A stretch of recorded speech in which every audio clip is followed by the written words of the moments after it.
Thank you for joining XROM, which is India's first AR/VR focused podcast. And today I'm delighted and honored to have with me a young entrepreneur named Hitesh Reddy, who's the founder CEO of Hyper Infinite Games and Entertainment Pvt Ltd, a game development plus an arcade company based out of Bangalore.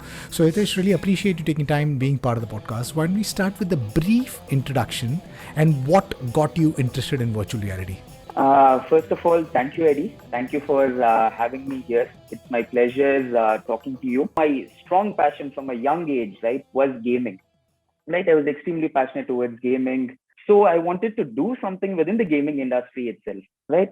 So we were looking at various opportunities that are available in the industry. Then I felt the best niche for us to create within the Indian market would be creating interactive, arcade, and mixed reality experiences, right? Specifically curated and designed to the Indian audience. That is where the initial vision or the idea has come from. Then once we started looking into how the arcade industry as a whole basically functions or operates in India, we clearly understood that most of the equipment is imported. I think even you know that too, right? Most of it is imported from China, and most of the arcades are not well versed with how the hardware functions, right? And how we can design game elements based on the Indian audience, so on and so forth. So this was something that that didn't sit right with me, right? So we have built an amazing technical team. Azmat is one of them too. He's one of our game programmers and developers. Along with him, Praful, who is another game developer of us and a CTO as well.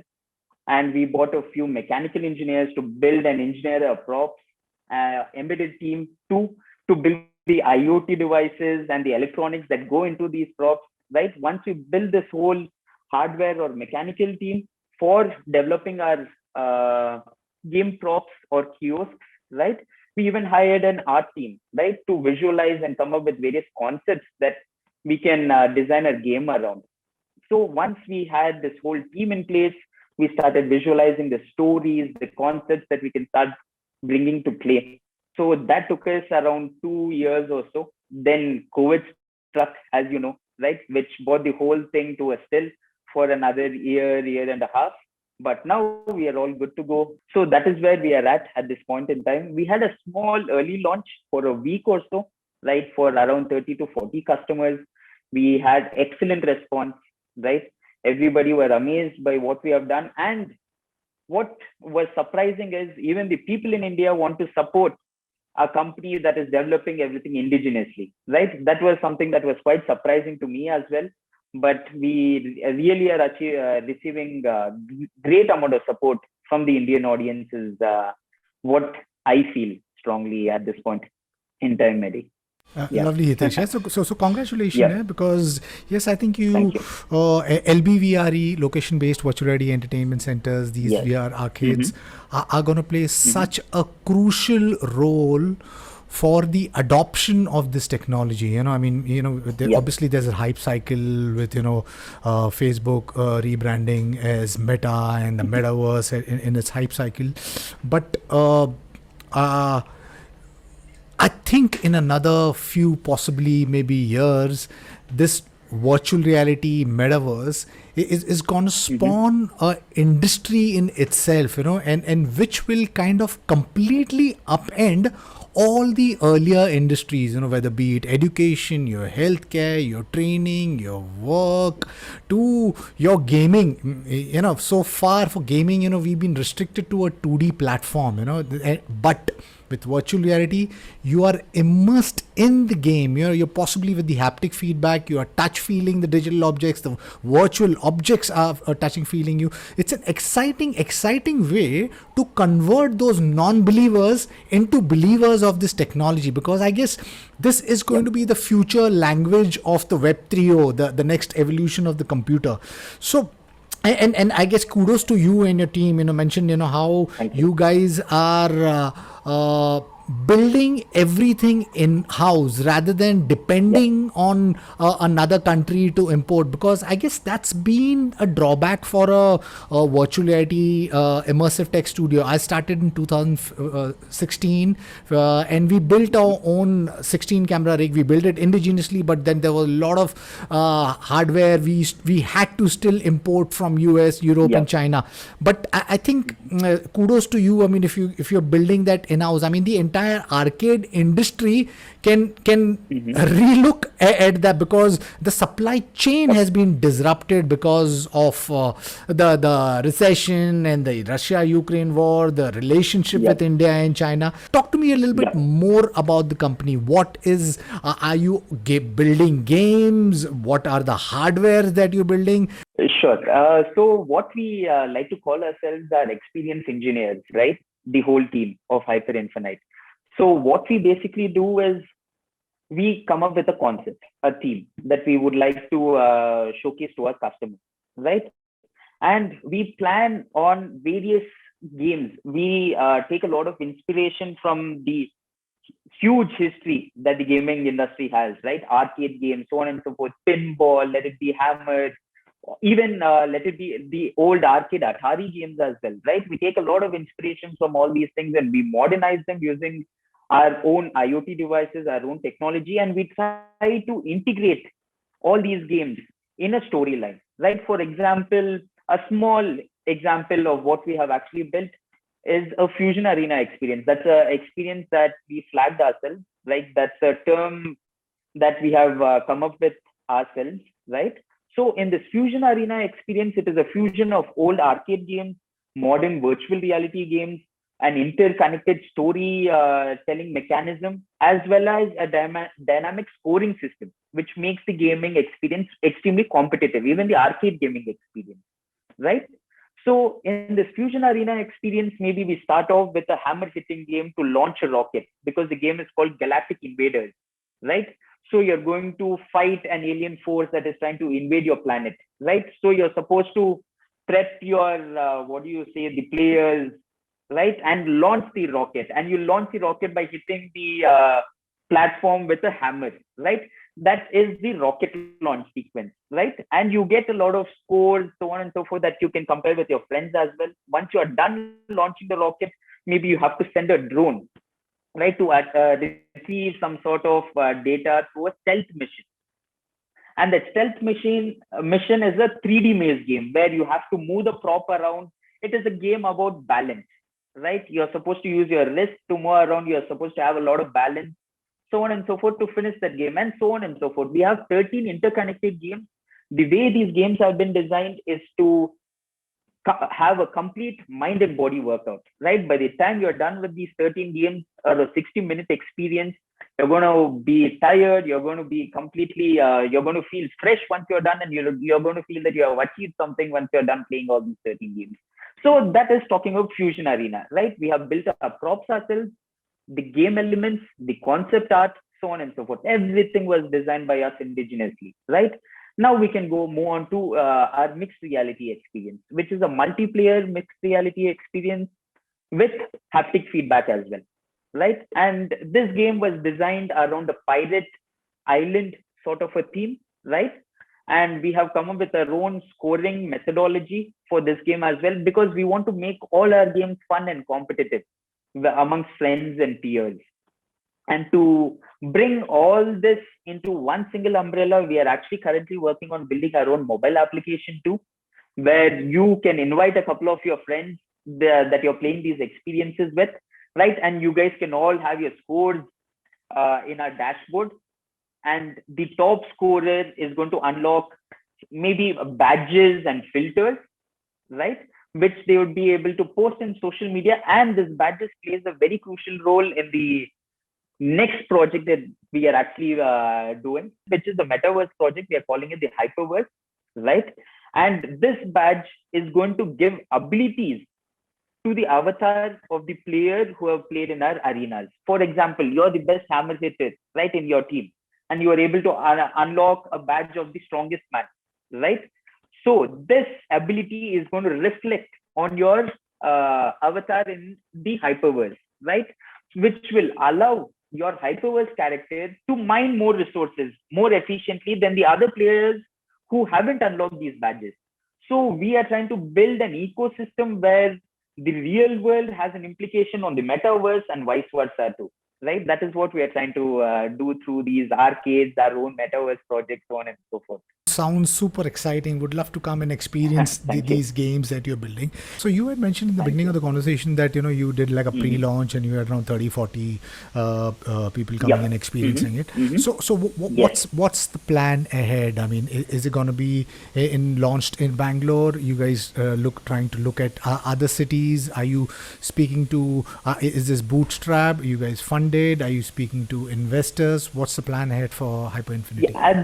Yeah, at this point in time, we're actually bootstrapped, right? Everything was the vision, everything was funded by ourselves itself.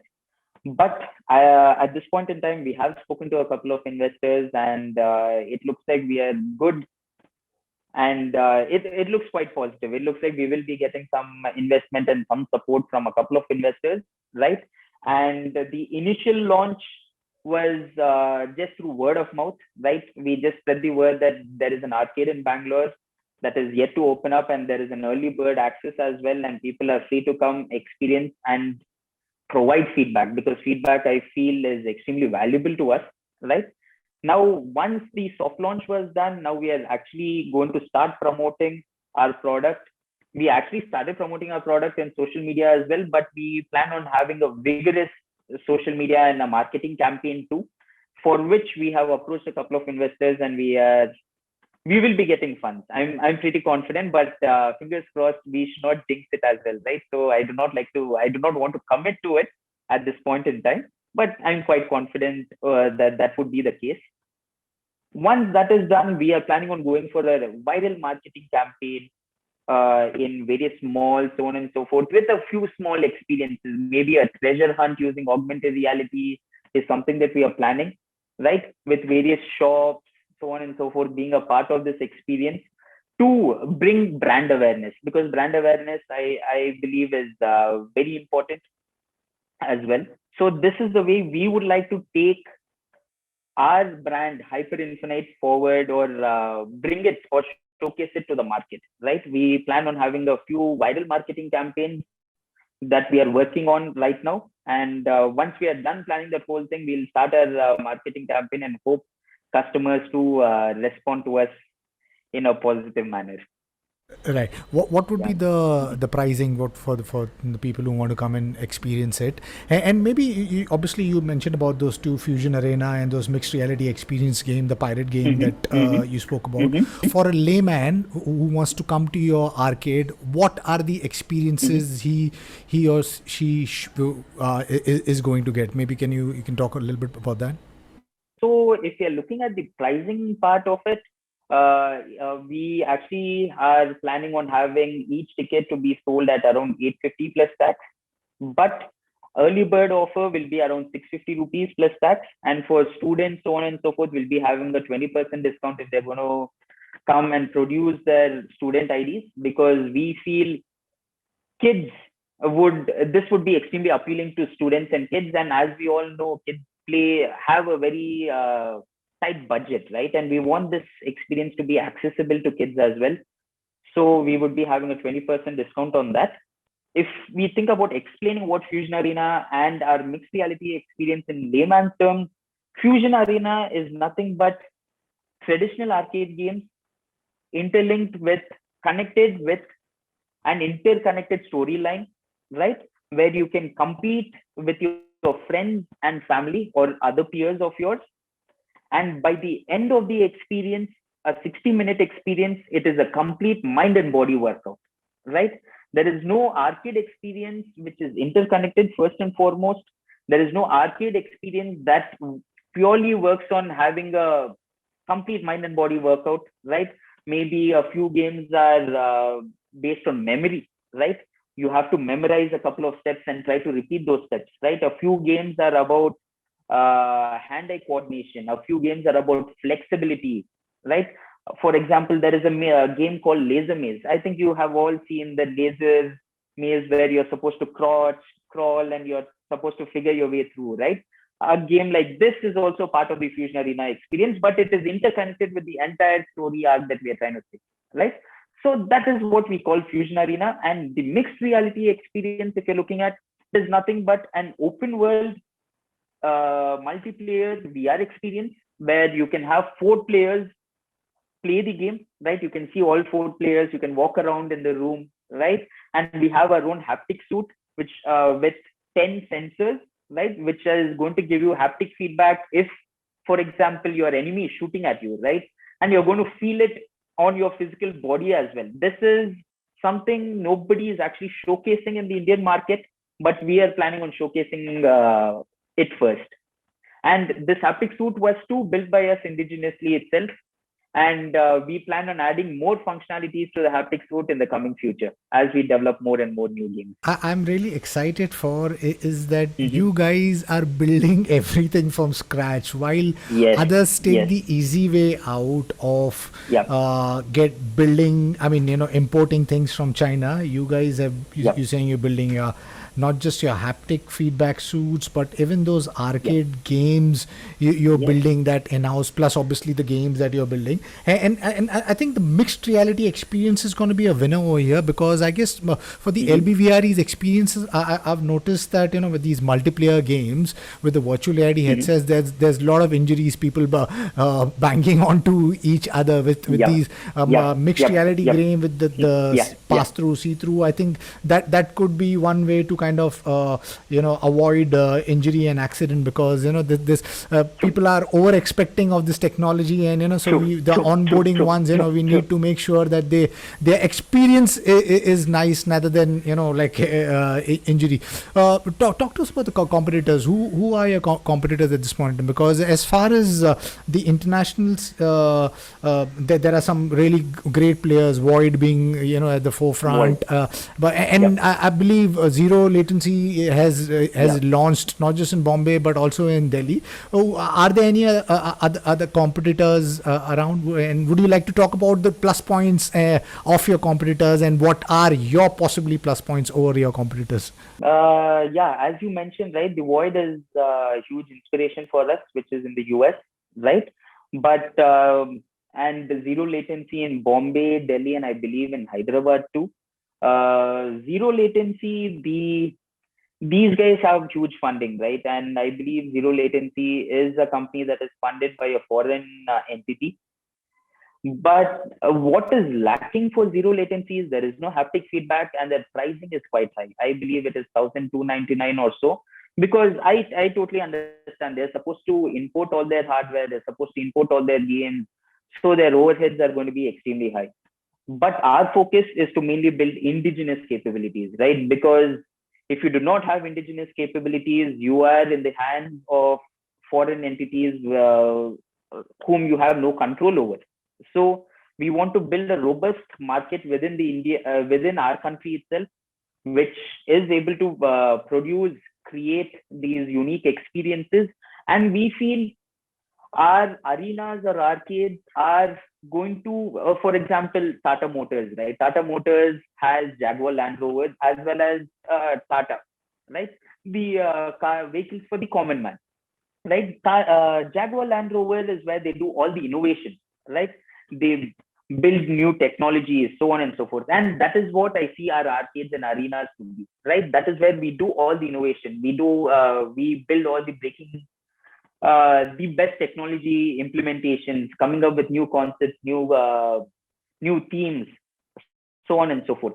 Once we are done doing all this, and we plan on having a trickle down effect into various B2B applications, right? Let it be for marketing, let it be for uh, training for doctors, right? Engineers, heavy machinery, education, right? We see all these applications, but we'll only be able to cater to all these applications, I believe, only if we have a strong research and development team and a department that is always innovating.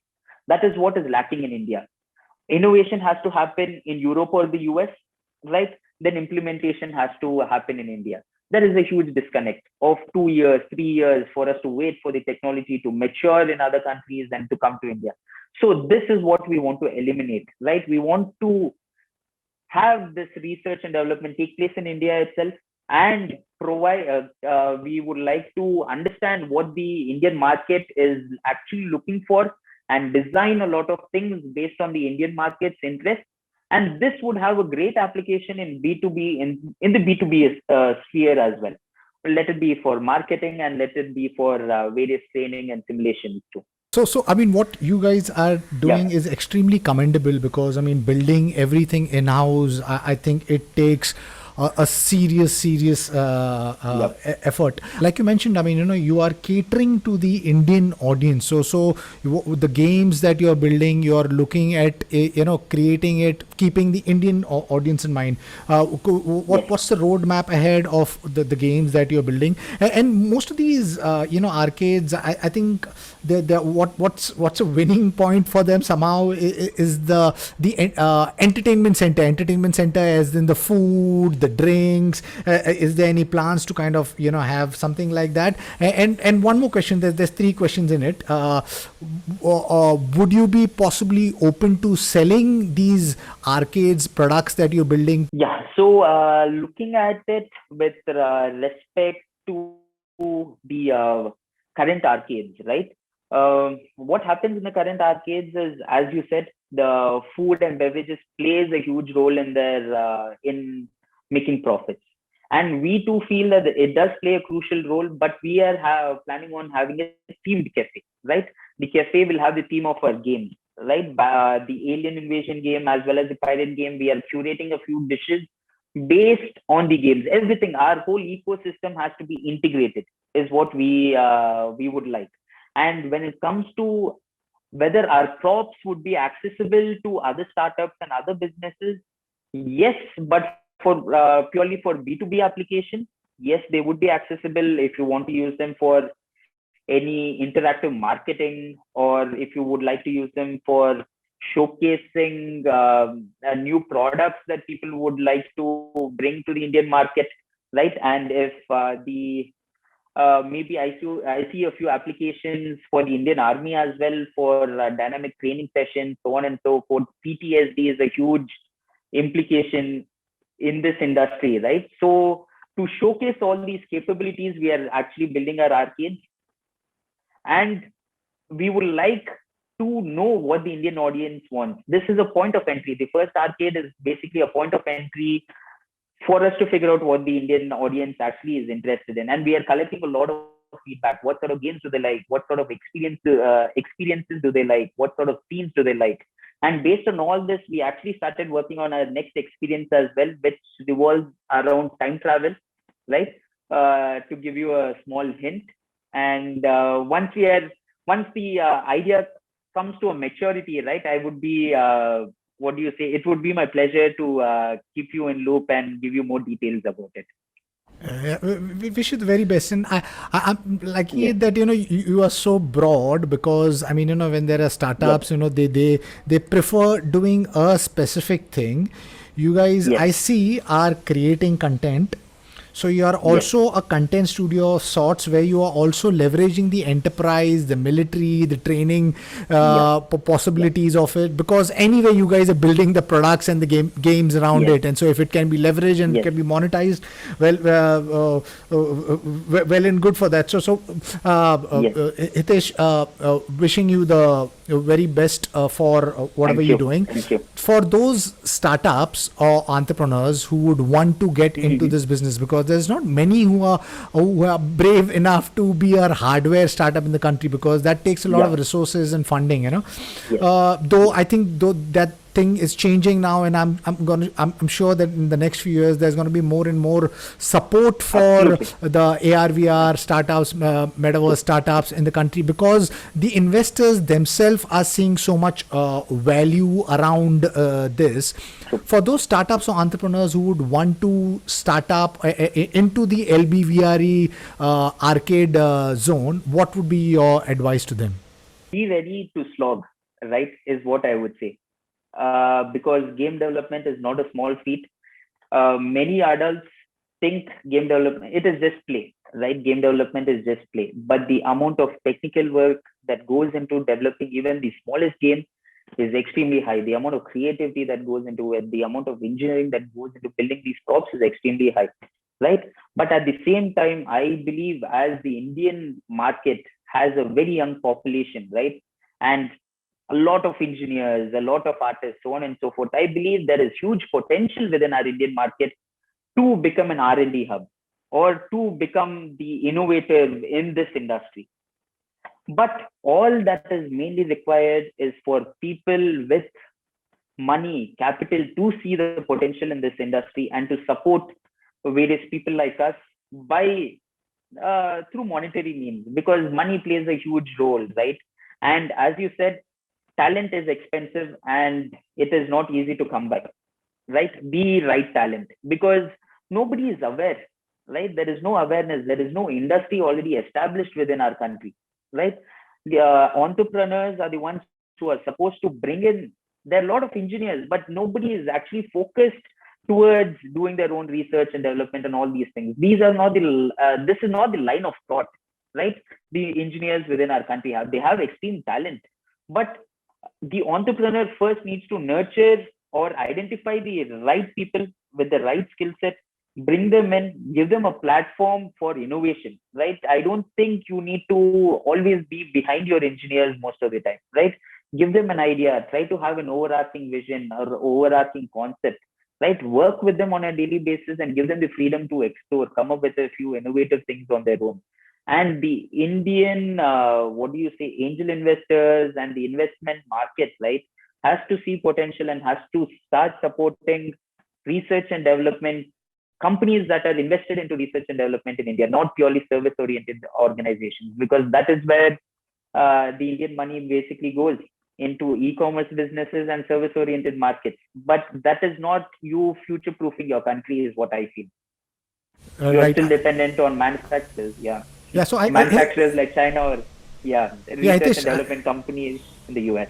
yeah, Hitesh, I Yes, please. completely double you because I think it's about time the investor community kind of looks Yes, at the Indian startups who are going brave out and building hardware, yep, because this yep, will cut out or dependability or depending nature on other nations, and yes, also possibly give those engineers a boost of rather than going abroad, then staying back in India and creating yes, this innovation which will really play a role in through all of these industries like LBVRE or even military, for example. What you're talking about for training yes. can be used through whatever you're doing. So wish you the very best, Hitesh. Thank you. Thank you. If I was an investor and I would ask Mm-hmm. you what is the business model, and if you had to summarize it in 2 minutes, what would you have to say? Yep. So Hyper Infinite is mainly an experience engineering company, right? So we have our own centralized workshop and we do a lot of research and development for our arcades and arenas. But the research and development and the innovation that we do for arcades and arenas have various applications in various other industries. It is pretty much reskinning of the games and the hardware, and it has various other applications in these industries that I've stated before. So there are various revenue streams that you can generate profits from.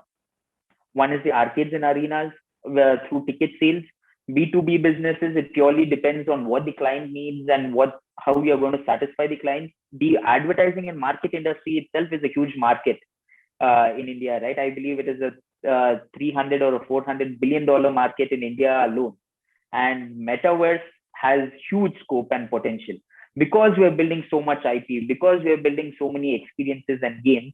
We will be changing the themes every 16 months or 18 months, the entire story, entire theme of our arcade. So we thought, what are we going to do with all the IP that we build, right? The physical IP and the gameplay mechanics can be used for other B2B applications, but the characters, the environments, they have no other application once the 16-month experience is done, right? Once we phase it out of our physical arcades, that is when our metaverse experience comes to play, right? These characters, these environments will be forever. What do you say? Uh, they'll be immortalized in the digital sphere, is what we can call it, like within our metaverse. So you can always, a sense of nostalgia, right? Once you're 2 years down, 3 years down, and these first experiences all are long gone, if you still want to experience these characters, if you still want to experience these storylines, you can always do it within our metaverse. By the end of the day, research and development for our arcade will help us support all these industries and help them push the boundary of virtual reality, extended reality, so on and so forth, is what we think. And not having these capabilities of developing things in-house is not going to allow us to do so. For every small thing, again, we need to depend on external sources again. So that is what we are trying to eliminate over here. Hitesh, wish you and your team very best. I think you guys are doing something really cool. Thank you. In the next few years, I see the hyper infinite arcades all over India. I think that should be the roadmap for you guys, and I'm sure there'll be some investor who will be coming and supporting you. So thank you for being part of the podcast. And to my listeners, if you like what you see in here, then please press the subscribe button. Until next time, see you guys. Bye bye. Thank you. Thank you, Eddie. Thank you, Eddie. It was my pleasure talking to you, and your wisdom and your whole, what do you say, the amount of knowledge that you possess in this industry and this sphere is immense, right? I'm really glad that you have built a platform for entrepreneurs within this sphere to showcase their ideas, to showcase their vision, and I'm really happy for people like you. Really glad about it, Eddie. Right, I'm not able to express my gratitude in words. Thank you, Hitesh. Thank you, Hitesh. Really appreciate it. Yes, we are sitting in such an exciting point of time, where in another few years, the entire industry is going to, be such a humongous market, and I, with my tiny role, is to I'm playing a role to kind of make people aware about the possibilities of these businesses and give a voices such as yours a platform. So thank you for being part of the podcast. Thank you, Eddie. Thank you.